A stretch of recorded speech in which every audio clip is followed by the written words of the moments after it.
안녕하십니까. 좋은 아침입니다. 예도는 이 아침에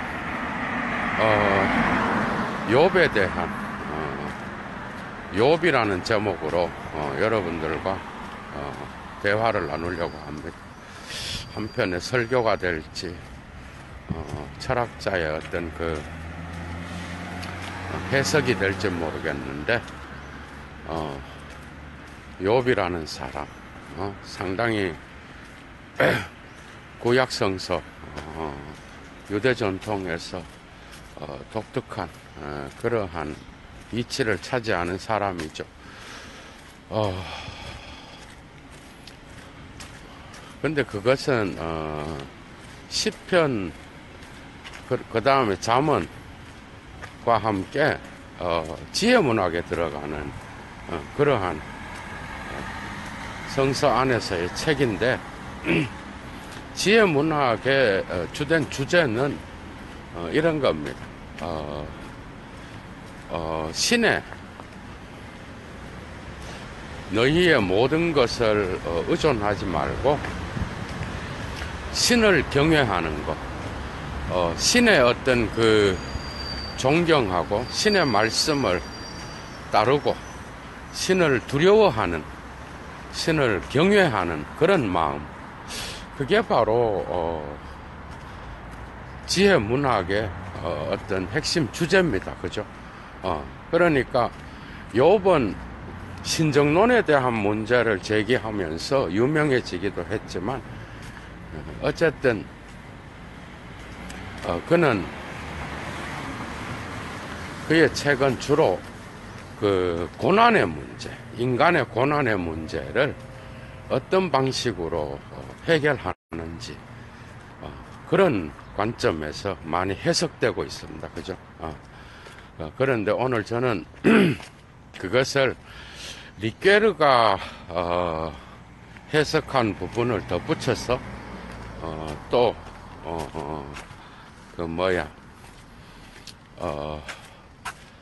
후기 하이데거 그 부분을 함께 다루고 거기서 나타나는 어떤 문제점들을 제시하고 그 다음에 다시 지혜 문학으로 돌아가는 그런 방식으로 오늘 강좌를 이어나가겠습니다. 참 인간이라 그러는 게 그죠? 인간이라 그러는 게 참 복잡한 그러한 존재입니다. 그죠? 삶도 그렇고 어떤 철학자가 삶을 가르친다는 것도 진짜 코미디입니다. 그죠? 모든 인간은 자기의 삶을 살아가는 거고 그 살아간다라는 것 자체, 우리가 우리의 삶을 영위한다는 것 자체가 저는 위대한 거라고 저는 생각합니다. 모든 인간은 자기의 삶을 자기 방식대로 영위하고 그죠?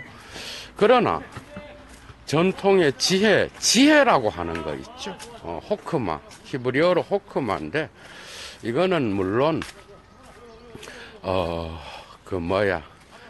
유대 전통에서 나온 그러한 지혜입니다. 그죠? 우리가 여기 이명건 박사님 형님도 들어와 있는데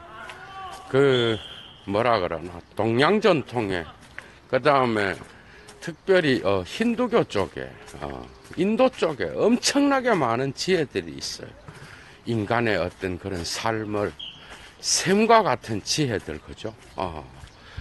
그런데 욥은 유대 전통에 들어가 있는 그런 지혜 문학의 어떤 대표적인 책입니다.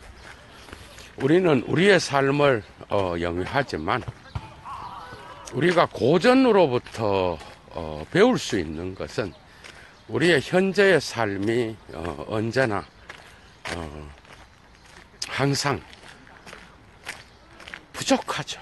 우리 개인이 우리가 우리의 삶을 살아갈 때 우리는 삶의 지혜를 배워야 될 때가 많은데 그때 우리는 특별히 우리 할아버지, 할머니, 우리의 부모로부터 지혜를 물려받을 수도 있지만 한계가 있죠, 여러분. 자연과학하는 뭐 교수라 그래서 여러분 무슨 삶의 지혜가 있을 것 같아요. 천만의 말씀. 도덕적이고 윤리적인 자는 삶의 지혜가 있다. 그것도 코미디입니다. 그런 게 어디 있어. 삶의 지혜는 고전으로부터 나옵니다. 그죠? 위대한 고전들로부터. 이집트의 지혜 문학도 있었고, 또, 무수한, 전통의 지혜 문학이 있었습니다. 그죠?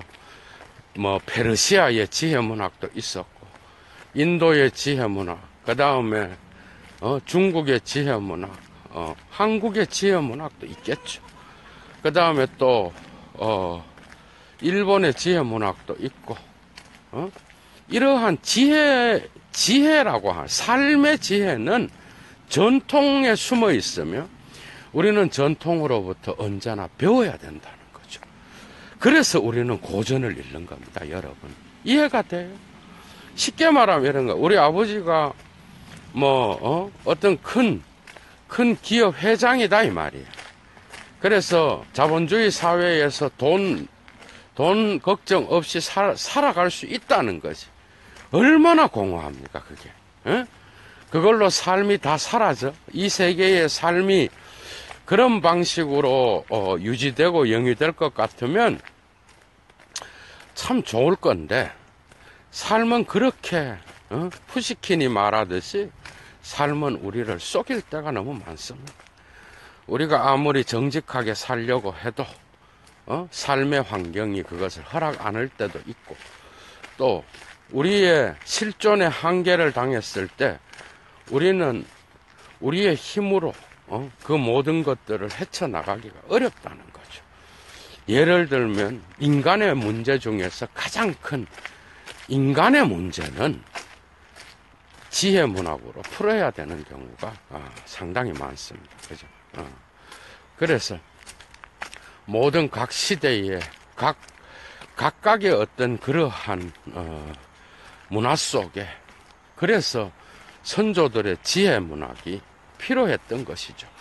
그것은 삶의 방향을 결정해주고 우리들의 삶을 올바른 길, 이것도 저는 철학자로서 마음에 안 드는데, 우리의 삶을 가능하다면 정말 그 지혜 문학을 통하여 우리는 우리의 삶을 다시 한번 반성하고, 또 자기가 당한 그 실존의 문제 속에서 그 선조들의 어떤 그러한 그 인간들의 어떤 고뇌와 절망과 좌절과 역경 속에서 우리는 또 다른 지혜를 얻을 수 있다는 것이죠.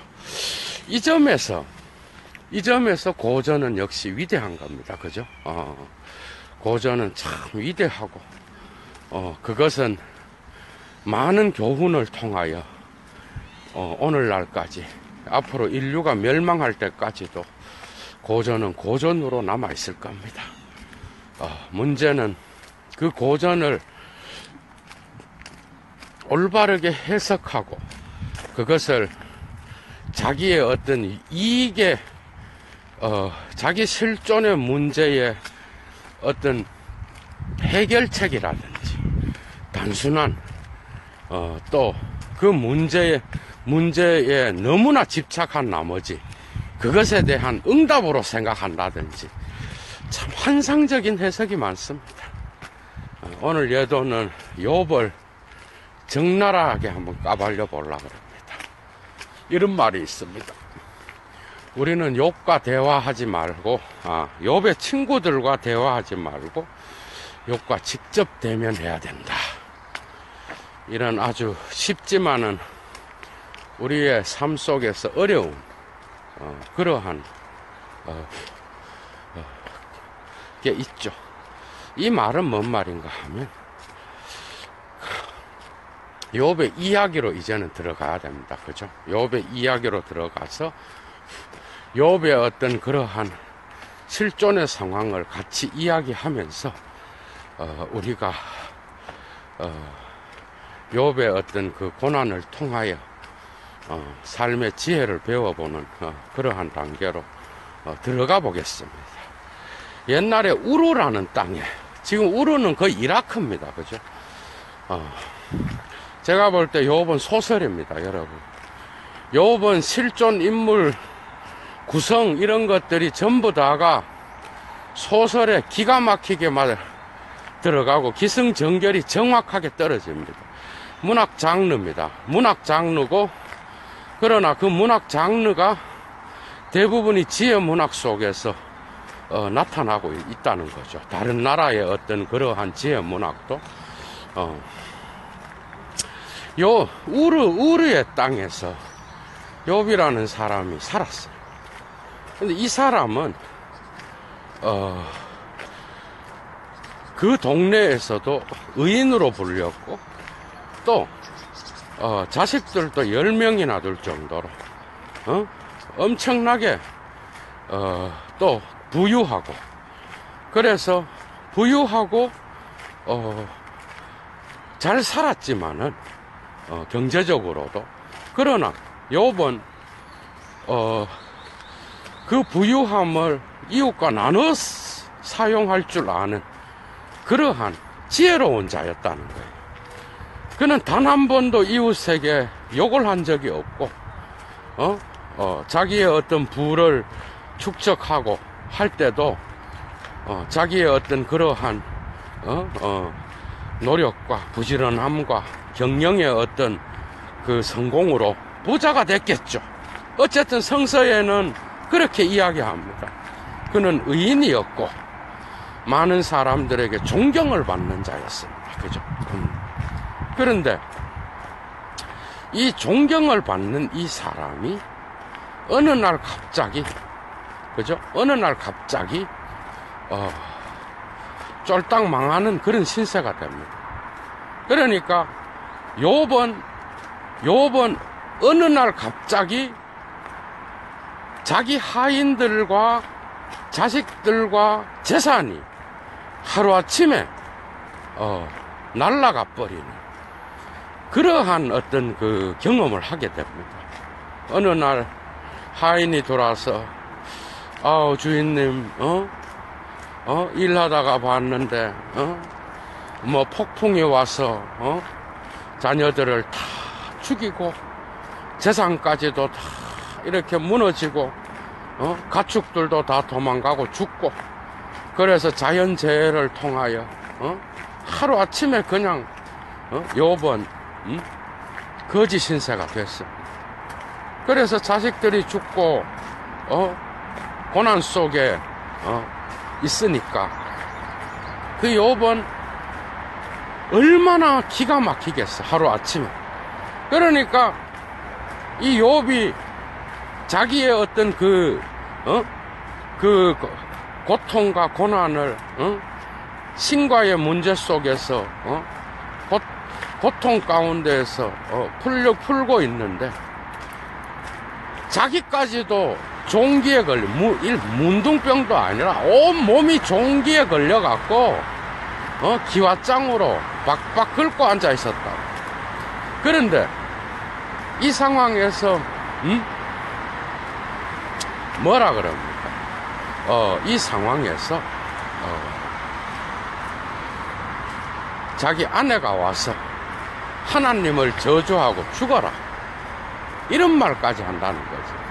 욥은 혼자 남게 됐어요. 아내도 도망가고 자식들도 하루아침에 자연재해로 10명이나 다 죽어버리고, 종들도 다 흩어져 버리고, 재산도 파괴돼 버리고, 집도 날아가고. 그런데 그 전에 성서에 이런 말씀이 있어요. 하늘에 올라가서 그 사단에, 그죠? 사단이 이제 야훼 하느님에게 하는 말입니다. 신에게. 그게 사단이 당신이 욥이라는 사람을 잘 알지 않느냐? 그는 의인이고 신앙이 좋은 사람인데, 그가 어떻게 자기의 신앙을 지키는지 한번 실험을 해봐라. 그가 자기 재산과 자기의 자식들을 전부 다 잃어버리고도 아내가 도망가고 이런 실존적 상황 속에서도 그가 하느님에 대한, 신에 대한 신앙을 지키는지 그거 한번 보자고. 응? 그러니까 하느님께서 이런다고. 신이 이제 사단에게 그런다고. 그래, 네가 가서 실험해보고, 그러나 그의 생명은 손대지 말라 그럽니다. 그러니까 신이 사단이 욥을 죽이는 것까지는 허락을 안 한 거야. 그래서 온 재산과 명예와 모든 것으로 다 욥을 사단이 괴롭힙니다. 한순간에 자연재해에 의해서 다 잃고, 자기가 믿고 살아왔던 아내까지도 욥을 버리고, 그죠? 욥을 버리고 도망을 가게 돼. 그리고 욥은 이제 자기 몸까지 욕창인지 하여튼 종기가 나갔고, 박박 긁고 앉아 있었다고. 기와 짱으로. 여러분, 그때 친구라는 놈들이 3명 찾아옵니다. 여러분, 그 친구가 엘리바스, 빌닷, 소발이라는 이런 친구들인데, 친구들이 와서 한다는 말은 전부 다가 이겁니다. 여기서 여러분들이 많은 지혜를 얻을 수 있어요. 그러니까 전통적으로 유대 전통뿐만 아니라 모든 전통 안에서의 그 옛날 고대인들의 사고 속에는 어떤 힘든 실존이 다가올 때, 자기의 삶의 어떤 그 힘든 그러한 상황이 다가올 때 자기가 죄가 있어서 그렇다고 생각을 했어요. 이해가 돼요? 그래서 내가 죄가 있어서 이러한 고난이 찾아오는구나, 이런 생각을 하게 된다고, 주변 사람들. 그래서 고난받는 자의 가장 어려운 점은 내가 죄가 있어서, 내가 부모가 죄가 있든 하여튼 죄가 있어서 고통을 당한다라고 하는 그러한 인식이 강했다라는 것이, 옛날 사람들은. 그래서 그 욥의 친구들은 3명 다 찾아와서 한다는 말이, 네가 죄가 있어서 사람들은 네를 의인이라고 하는데, 네가 신이 사람들이 보이지 않는 곳에서 분명히 고아와 과부를 억압했던 네가 모르는 뭔가 네가 사람들에게 감추고 있는, 그죠? 그런 죄를 분명히 너는 갖고 있을 것이다. 이게 핵심입니다. 거기 시도 나오고 다 나오는데, 그 3명의 친구들이 하는 말이 죄가 없는데 어떻게 이런 고난을 당하느냐, 이거거든. 이게 주제라는 거예요, 이게. 그러니까 욥은 끊임없이 친구들에게 항변하죠.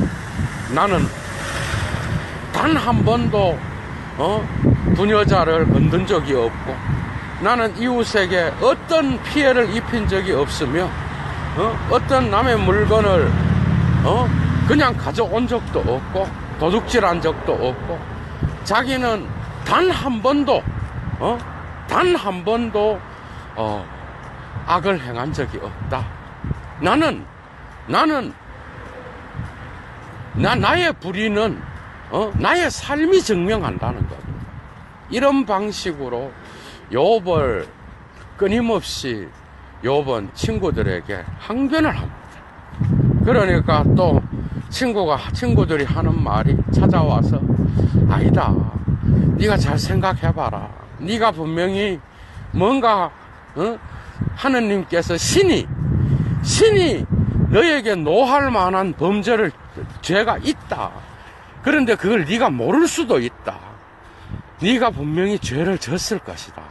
이러면서 친구들이 욥을 고발하기 시작하는 거죠. 여러분, 기가 막힌 상황 아닙니까, 여러분? 여러분들 실존주의는 사르트르, 키에르케고르 못지않게 욥과 전도서에 보면 실존주의가 강력하게 나타납니다, 여러분. 그죠? 아무도 없는 거야. 어? 아무도 자기의 의를 증명해 줄 자가 없는 거예요. 그것이 여러분 오늘날도 적용될 수 있는 게, 그것이 부유한 자가 재산이 사라지고 그 다음에 그의 명예가 실추되고 또 재산과 자식들이 죽고 알 수 없는 고난을 통하여 모든 것이 사라졌을 때, 이때에 외부적, 경제적, 정치적, 사회적 명예가 실추돼 버리는 거예요. 경제적인 것도. 그러니까 오늘 고대 사회에서도 갑자기 어떤 부유한 자라든지 그 동네의 지주라든지 이런 아주 마음이 좋은 자가 우환이 오면은 주변의 사람들은 멀리 하려고 그럽니다. 그 이유가 뭐야? 거기 가면 부정탄다 그러지, 한국말로. 그죠? 부정타니까 떠나려고 그러는 거죠. 그런데 친구들은 찾아와서 이제 신학적인 논변을 펼칩니다, 여러분. 분명히 너한테 죄가 있다. 이러면서 어떤 욥에 대한 그 의의를 어떤 방식으로건 없애버리려는 거죠. 그런데 이러한 의의는 여러분, 여기에서 이제 신학적 사고가 필요합니다. 그러니까 뭔 말인가 하면, 어떤 의도, 누구도 의의는 인정해 주는 것이지 의의는 증명이 되는 게 아니에요. 여러분, 한번 생각을 해봐. 의의는 해석학적인 거고 상황에 따라 달라지는 거예요. 그런데 욥이 아무리 의롭다 그래도 욥의 해석학적 상황은 의로운 자로 남한테 인정을 받을 수 있는 상황이 아니라는 거예요. 왜? 하루아침에 자식이고 뭐고 다 죽고 재산까지도 다 사라지고 종들까지도 다 도망가고 죽거나 그 다음에 이런 우환을 맞고 자기는 문둥병 비슷한 피부병에 걸려서 저주받은 그런 상황에 놓여 있는 자를 누가 의롭다 그러겠냐고, 여러분. 이해가 돼요? 그러니까 모든 사회적 의는요, 해석학적인 거야. 이 상황에 놓이면 그게 의가 될 수 있는데 또 다른 상황에서는 그게 불의가 되어버린다니까, 여러분. 그게 이런 부분에서 약하기 때문에 모든 목사라든지 모든 신학자의 해석은 전부 다가 자기 상황에서 풀어낸 의를 얘기할 수밖에 없다는 거죠. 보편적인 의가 되려면 예수와 같이 가장 밑바닥으로 내려가야 돼요, 여러분. 그러니까 모든 고전의 위대성은 밑바닥으로부터 내려가야 의가 성립된다니까, 여러분. 이해가 돼요? 그래서 마르크스가 프롤레타리아라고 하는 이 독특한 인간의 하부 구조의 맨 밑바닥을 형성하는 자들로부터 출발하잖아요. 그런데 중간으로부터 출발하면 밑바닥에 있는 자들이 배제될 가능성이 있는 거예요. 여기에서 우리가 의라는 것, 욥이 의로운 사람이었다. 그래서 여기에서 의는 거짓말을 하지 않고 이웃에게 해를 입히지 않고 간음하지 않고 그 다음에 도둑질하지 않고 또 이웃들에게 사랑과 관용과 자기 하인들에게 그러한 행위를 했기 때문에 그가 의롭다. 오케이. 그러나 이 의는 신이라는 그 존재, 그러니까 신이 있다고 할 때 그 신이라고 하는 존재 앞에 갔을 때는 이 의는 처절하게 무가 되어버립니다, 여러분. 이해가 돼요? 신은 이런 의인을 좋아하지만, 이 의를 언제든지 무로 만들 수 있는, 그런 존재라는 거예요. 그것이 바로, 유대문학. 그러니까 다른 전통은 모르겠는데, 유대문학에서 나타나는 어떤 신은 엄청나게 똘끼가 많고, 그죠? 전쟁의 하느님이고, 전쟁의 신입니다. 그리고 인간을 시험하고, 그리고 인간을 갖다가 괴롭히고, 인간을, 악마에게도 넘겨줬다가, 그리고 한번 잘못하면 싸그리 가족을 다 죽여버리고, 이런 무서운 신이었다는 거죠. 이 고대의 신 개념입니다, 이런 게. 그러니까, 이러한 욥의 의는, 하느님도 사단 앞에서 인정하는 의였지만은, 이 욥의 의는, 그러니까, 친구들에 의해서 시험대에 올라서게 되는 겁니다. 그래서 친구들이 3명 다가 이렇게 말해요. 분명히 너는 안 볼 때 네가 모르는, 그러니까 무의식의 심령까지 친구들이 내려갑니다. 그러니까 무의식의 죄로 나는 오늘 이거는 철학자만이 할 수 있는 설교 말씀, 욥에 대한 어떤 그런 강론이라고 생각하는데, 여러분 한번 생각해봐. 무의식까지 내려가는 죄를 이야기했을 때, 여러분, 그걸로부터 자유로운 자가 누가 있어요, 여러분? 아니, 나는 모르겠어. 예수를 갖다가 나는 인간으로 본다 그럴 때, 예수가 단 한 번도 성질을 부린 적이 없어요, 여러분. 예수가 창녀를 보고 긍휼히 여겼잖아, 그죠? 그 다음에 또 그가 문둥병이자라든지 그런 자들, 환자들을 볼 때 얼마나 긍휼히 여기고 불쌍히 여겼냐고. 예수의 위대한 점은 이런 거예요, 여러분. 아무도 돌보지 않는 그 타자를 돌볼 뿐만 아니라 그에게 따뜻한 눈빛으로 그들을 포용하고 그들의 실존의 문제 속에서 함께 들어가서 살았다라는 거죠. 이게 예수의 위대한 점이라는 거야. 아무도 그렇게 못하는 거예요, 아무도. 그래서 도스토예프스키는 예수의 그 삶에 대해 절망해버리거든, 여러분. 케르케고르도 절망해버린다고. 이런 삶이 어떻게 가능할 수가 있는지. 그래서 친구들이 그 말을 할 때, 네 무의식에 죄가 없었느냐 이러면 웃는 거거든. 근데 아니, 신이 아닌 이상 나는 예수님도 자유롭지 않다고 봅니다. 예수도. 아니, 무의식으로부터 죄를 안 진 놈이 누가 있어요? 한번 생각을 해봐. 단 한 번도 사회적 금기가 생겼고 나서 속으로 무의식적으로 범죄를 안 저지른 새끼가 어디 있냐고. 참 야비한 새끼들이죠, 욥의 친구들이, 그죠?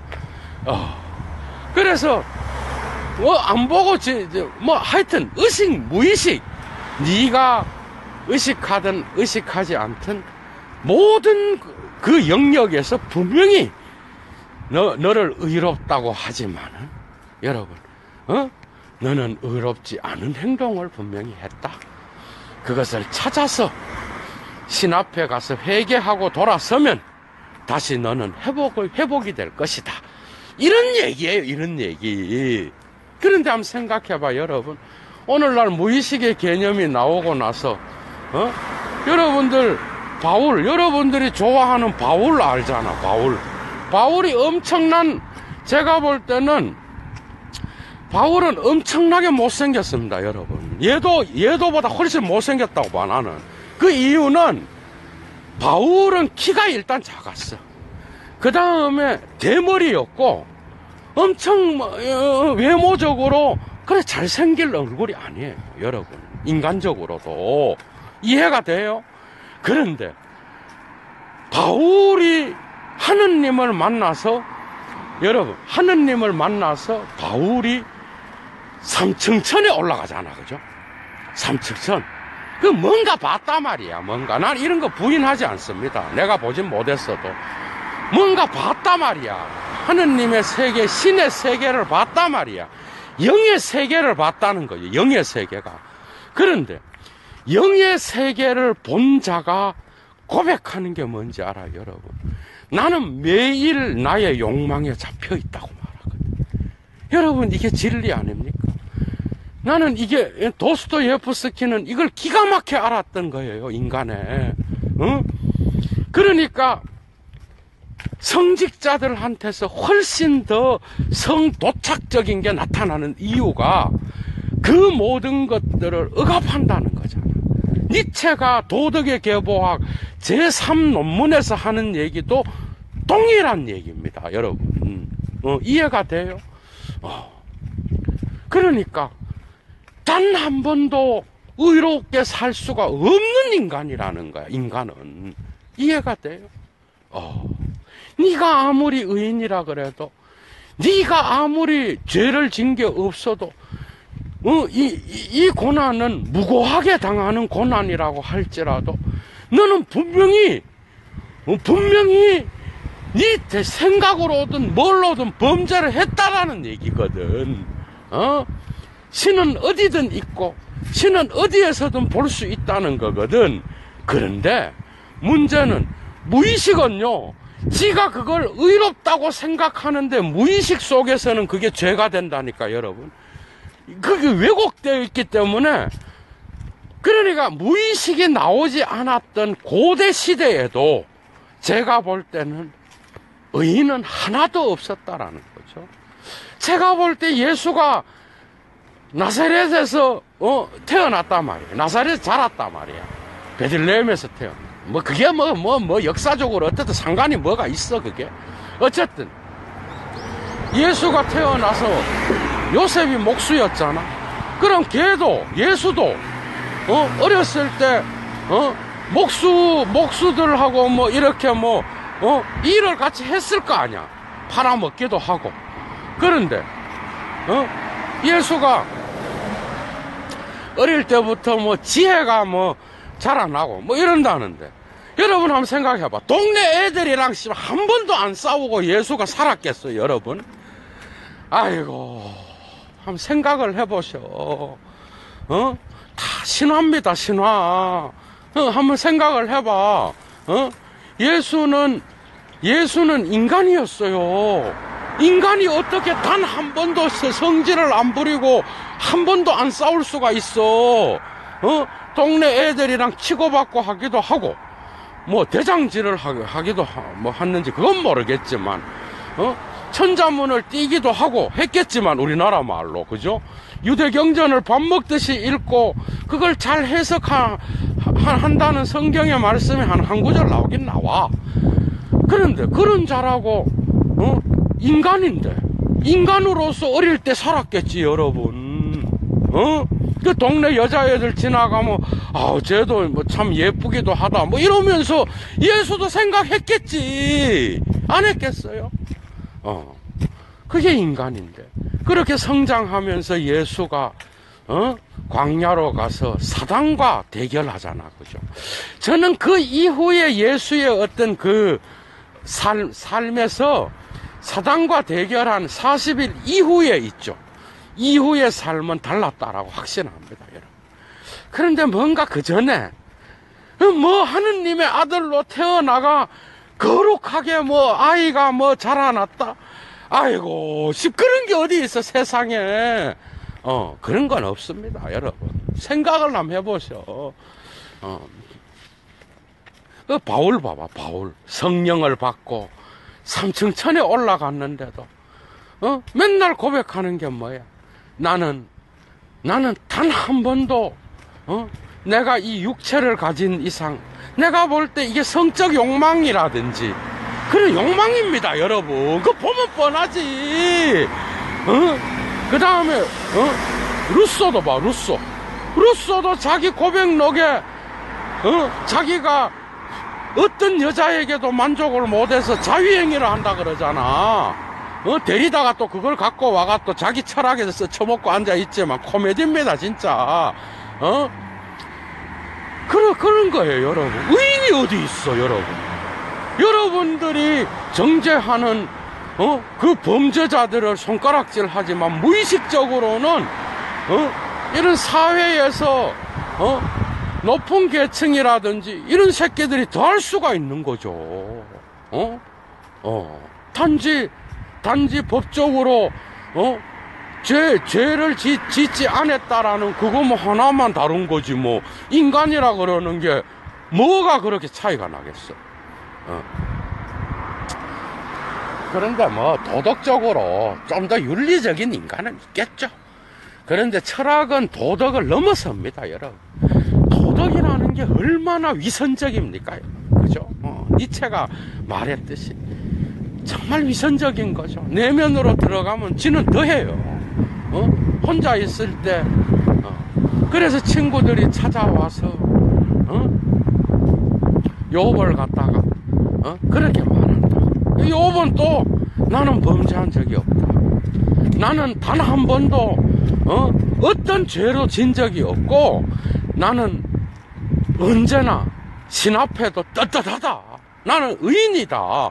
나는, 이렇게, 그리고 이런 말을 합니다. 내가 이렇게까지 고난을 당할 만한 죄를 나는 신에게 진 적이 없다. 이런 이야기를 하면서, 계속해서 욥의 어떤 친구들과의 대화가 마지막 장면까지 도달하는 거죠.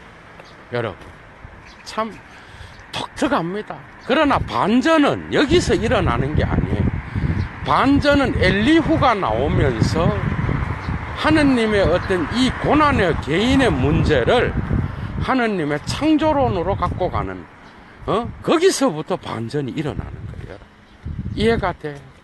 개인의 의, 개인의 어떤 그런 의조차도 신의 지평에서는, 하나의 점보다도 못하다라고 하는 그러한 파스칼의, 인간의 실존은, 우주의 하나의 점보다도 못하다 그러잖아, 여러분. 파스칼이. 그러나 인간은 또한 이 우주를 자기의 사유로 품을 수 있는 존재이기 때문에 여기에 파라독스가 있다라고 파스칼이 황새에서 말하잖아, 그죠? 그런 것처럼 어쨌든 이런 욥의 세 명의 친구들과의 어떤 엘리바스, 소발, 빌닷과의 대화가 이런 방식으로 계속 진행되는 거예요. 그러다가 마지막에 욥의 마지막 친구, 되게 이제 이 세 명보다는 똑똑한 친구가 찾아옵니다. 그 친구가 바로 엘리후예요. 엘리후라는 친구가 찾아와서, 욥에 대한 그 고난을 이야기하기보다는, 또 마지막에 찾아와서 네가 니를 의롭다라고 하는 게 도대체 어떻게 정당화될 수 있는지 욥을 막 혼낸다니까, 여러분. 욥을 막 찾아와가, 나이도 어린 새끼가, 엘리후가 막 혼낸다니까. 한번 읽어봐요. 코미디지 완전.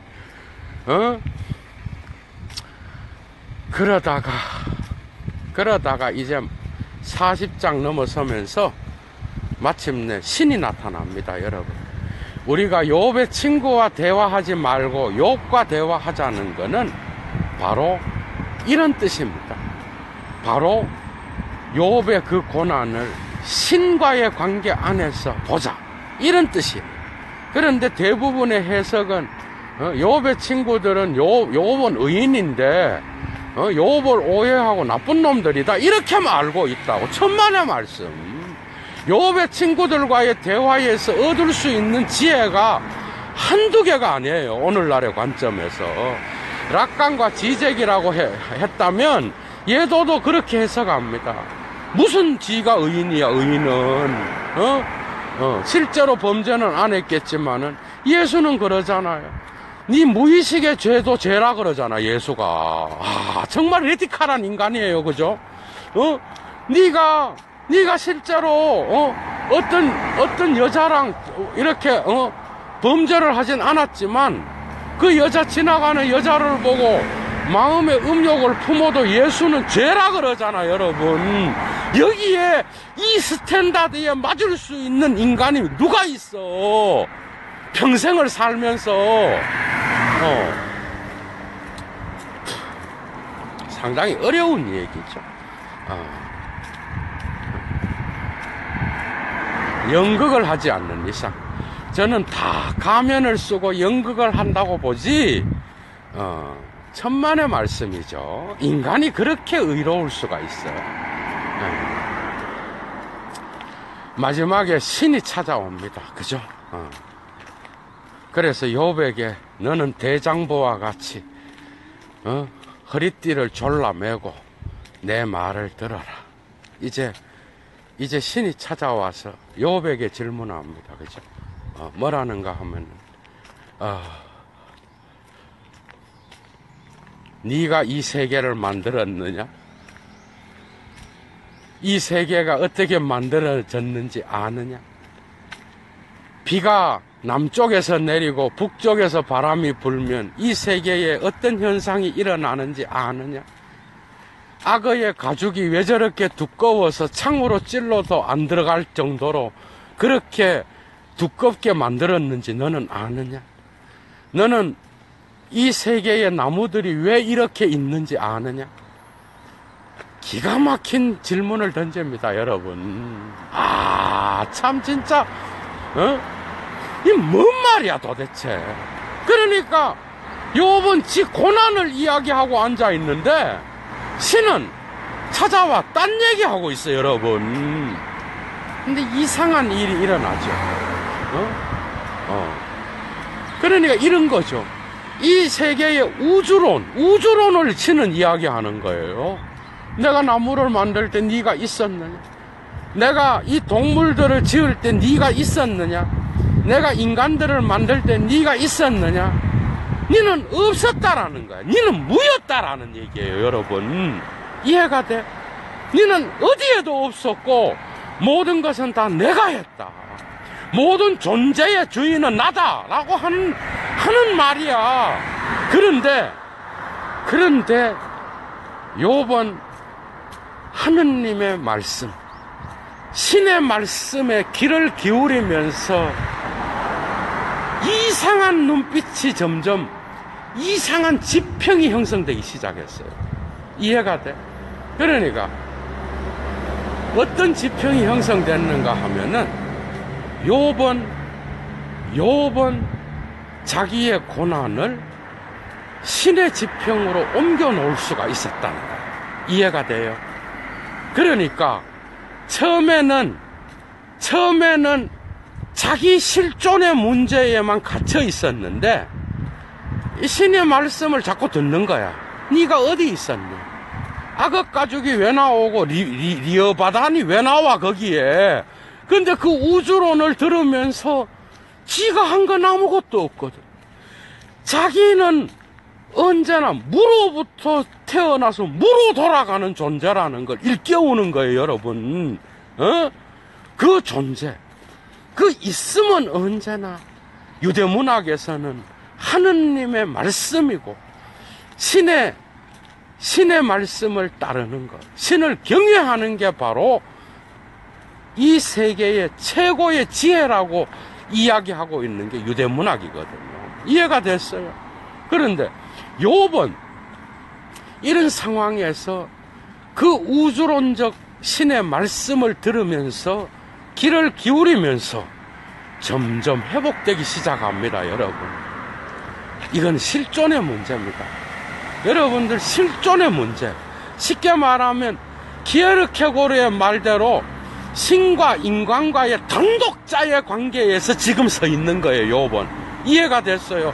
자기 자식이 죽었고 자기 마누라가 떠났고 자기가 부자였는데 지금은 신세가 망하게 됐고 그 다음에 자기가 문둥병 비슷한 데 걸려갖고 정말 추한 그런 더러운 존재가 돼가 있다라고 하는 이러한 환경적인 실존도 좋지만, 지금 신과의 대화 속에서 그는 이 모든 걸 떠나서 단지 신과 자기 둘만의 관계 속에 신 앞에 선 단독자로서 그는 서 있는 겁니다, 여러분.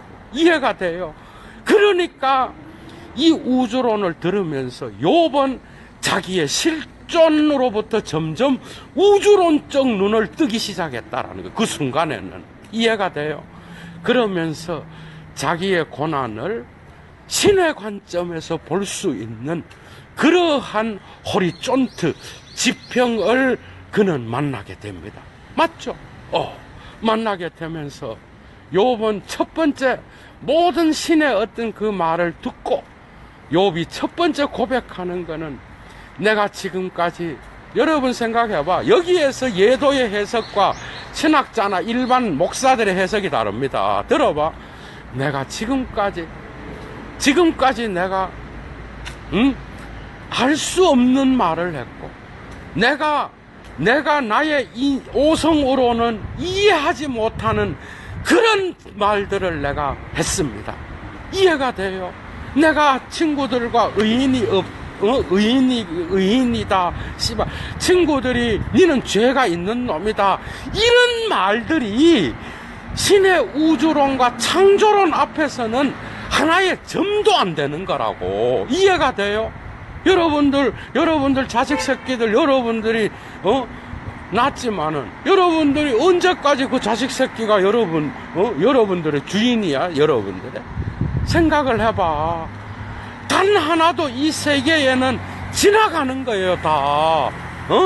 그런데 욥은 지금까지 모든 것들이 자기 거라고 생각하고, 그리고 자기가 의인이라고 생각했거든, 여러분. 씨발, 의인은 뭔 의인이야? 의인이 어디 있어요? 없습니다. 그래서 신은 네가 만든 게 하나도 없지 않느냐? 네가 어디에서 그러면서 욥의 개인의 문제에 대해서 신은 하나도 말하지 않거든, 여러분. 이해가 돼요? 내가 그래서 니를 죄를 졌다, 이러면 신이 아닌 거지. 이런 말은, 네가 이런 죄를 져가 내가 너를 망하게 했다, 사단이 찾아와가 너를 시험하라 그랬다, 그건 전부 다가 신학적인 어떤 그런 옷이에요. 그건 장식이라고. 그건 문제가 안 되는 거예요, 우리가 욥을 볼 때는. 이해가 됩니까? 그래서 그 우주론을 들으면서 욥은 자기 자신의, 그죠? 자기 자신의 그러한 개인의 실존의 문제로부터 신의 지평에서 점점 지평이 넓어지면서 자기의 실존을 보게 되었다라는 거죠. 그렇게 되면서 욥의 첫 번째 고백은, 내가 독일어 성경으로는 그래 되어 있습니다. 내가 나의 오성으로 이해할 수 없는 말을 했습니다. 여러분 생각해봐. 내가 도저히 이 세계의 오묘한 진리, 오묘한 모든 것은 그 우주론의 주인이 내가 아니었다라는 거예요. 내가 이 세계의 이치를 모르면서 아는 채 했다라는 얘기예요, 그게. 이해가 돼? 내가 아무것도 그래서 신에 대한 불평과 불만으로 가득 차 있었던 이 욥에게 신의 말씀은 그를 딱 잡아떼 갖고 저 높은 우주론으로 데리고 가서 자기의 문제를 보게 했다. 그래서 이제 욥은 자기의 도저히 설명할 수 없는 그 고난을 이해할 수 있게 됐습니다. 조금이라도. 저는 여기에서 실마리가 있다고 봅니다. 그러니까 자기 자신은 단 한 번도 그 부분에 대하여 올바르게 이해하지 못했다는 거죠. 지평을 본 자는 달라집니다, 여러분. 맞죠? 그래서 자기 지평에 갇혀 있었을 때 그는 불평과 불만과 신이 나를 부당하게 대우한다라고 하는 그런 것에 갇혀 있었다면 신의 우주론을 들으면서 그는 자기 자신의 문제를 우주론적 지평에서 볼 수 있었습니다. 그렇죠? 그래서 자기는 단 한 번도 범죄하지 않았다라고 말했던 그 욥이 이제는 이렇게 말합니다. 이제는 옛날에는 내가 신을 귀로만 들었습니다. 그러나 이제 나는 당신을, 하느님을, 신을 나는 이제는 내 눈으로 봅니다. 이 기가 막힌 말이죠, 여러분. 듣기만 하다가 눈으로 보게 됐다라는 거예요. 듣기만 하다가 이제는 눈가리로 신을 보게 됐다. 이거는 신앙 고백인 거죠, 그죠? 그러면서 마지막에 내가 지금까지 나의 오성으로는 이해할 수 없는, 여러분, 그러한 이해할 수 없는 말을 했고, 내가 티끌과 재 속에서 나의 모든 말들을 다시 주워 담습니다. 여러분들 티끌과 재 속에서 회개한다고 나오죠? 독일어 성경엔 이래 나옵니다. 히브리어도 이것이 낫다고 봐요. 내가 티끌과, 그게 되게 철학적인 민족이야. 독일 인간들이 이걸 이래 번역해 놨더라니까. 나의 오성으로는 이해할 수 없는 말을 했습니다. 이제는 티끌과 재 속에서 나는 내가 했던 이 모든 말들을 다시 주워 담습니다. 기가 막힌 말입니다. 신의 어떤 그 우주론적 진리를 발견하고 그는 모든 것들을 내려놓고 신 앞에 굴복하게 됐다라는 것. 그래서 그는 자기의 고난의 문제를 이해할 수 있게 됐습니다. 조금이라도 이해가 돼요. 여기에서 영적 눈이 열리면서 그는 신을 보게 되었고, 그는 명백한 신에 대한 신앙을 다시 한번 고백하게 됩니다. 그러면서 욥은 마지막에 자식들을 이래 해가 자식들을 많이 낳고 더 부자가 됐다, 지랄하는 거지. 이게 주제야. 지랄. 아이고, 자식 10명 뒤지고 또 10명 놓으면 그게 뭐가 좋은 거예요, 그게? 아이고, 참. 그건 아니고, 그걸 통해서 욥의 영적으로나 육적으로나 욥의 정신세계가 다시 회복되기 시작했다라는 그 말을 그런 방식으로 표현하고 있습니다, 여러분. 여러분들의 삶 속에 이 욥의 지혜 문학이 여러분들의 삶에 어떤 힘이 될지 모르겠지만, 오늘 아침에 예도가 리케르가 했던 그 욥의 해석을 저는 좀 다른 방식으로 이야기를 한 것 같고, 오늘 욥이라는 제목으로 여러분들에게 강좌를 열었습니다. 좋은 하루 되시고, 예도는 물러가겠습니다. 또 목이 다셨네요. 주스!